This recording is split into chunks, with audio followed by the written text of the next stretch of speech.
Sir 35,000 cases supreme court में pending है। 35,000 राज्य और केंद्र सरकार के मुद्दों से संबंधित। सर ये देश कैसे आगे बढ़ेगा?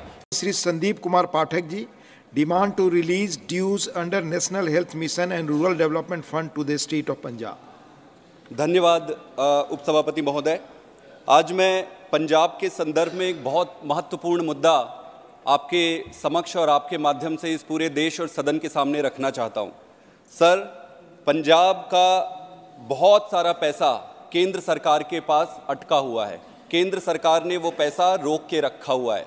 लगभग आरडीएफ जो रूरल डेवलपमेंट फंड है उसमें 5,500, नेशनल हेल्थ मिशन का 621 करोड़, एमडीएफ का लगभग 850 करोड़, स्पेशल असिस्टेंस का 1800 करोड़, टोटल लगभग 8,000 करोड़ पंजाब का पैसा केंद्र सरकार के पास अटका पड़ा है, रोका हुआ है किसी किसी कारणों से। मैं आज आपके माध्यम से केंद्र सरकार से हाथ जोड़ के विनती करता हूं कि सर पंजाब के साथ अन्याय ना हो, पंजाब के अधिकार का पैसा उसे मिलना चाहिए। अगर मैं आरडीएफ की बात करूं सर, तो रूरल डेवलपमेंट फंड मोस्टली मंडी के रख रखाव और निर्माण के लिए होता है।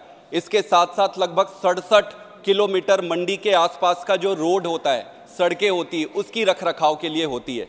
पिछली सरकारों ने किसी भी कारण से वो पैसा किसी दूसरी चीज़ों में खर्च कर लिया, तो केंद्र सरकार ने वो पैसा रोक दिया कि भाई आप उसको सही उपयोग नहीं कर रहे हो। बिल्कुल सही है, लेकिन अब सरकार बदल गई है। पंजाब की जनता का हक सिर्फ इसलिए कि पिछली सरकार से एक गलती हुई होगी या जो भी कारण रहे होंगे, रोका नहीं जा सकता है। मेरा ये मानना है कि इसमें कई बारी चिट्ठी लिखी गई, केंद्र सरकार ने बड़े सकारात्मक तरीके से उत्तर भी दिए कि भाई आप नियम बनाइए कि उस पैसे को सही जगह उपयोग करोगे। पंजाब सरकार ने नियम बनाया, नियम के बाद केंद्र सरकार ने सहमति भी दे दी।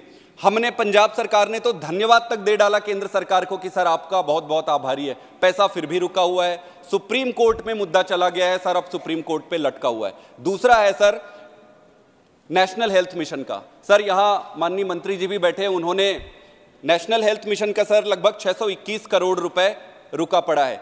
इसमें यह कहा जाता है कि आम आदमी क्लिनिक जो है उसका केंद्र सरकार सपोर्ट नहीं करती है, एनएचएम के जो पैसे हैं वो उस पे जा रहा है, इसलिए रोका गया है। पर सर नेशनल हेल्थ मिशन के पैसा तो दवाइयों में भी जाती है, मशीनों में भी जाती है, जिला अस्पतालों में भी जाती है, तहसील के अस्पतालों में भी जाती है, और भी कई अस्पताल है उसमें जाती है। अगर केंद्र सरकार चाहे तो वो स्पेसिफाई कर दे कि भाई हम आम आदमी क्लिनिक पे पैसा नहीं खर्च करोगे तो आम आदमी क्लिनिक के लिए ना दे सर, बाकी के लिए तो दे। और ये मैं स्पष्ट करना चाहता हूं, आम आदमी क्लिनिक के लिए पैसा पंजाब सरकार अपने जेब से लगा रही है, उनका फंड है।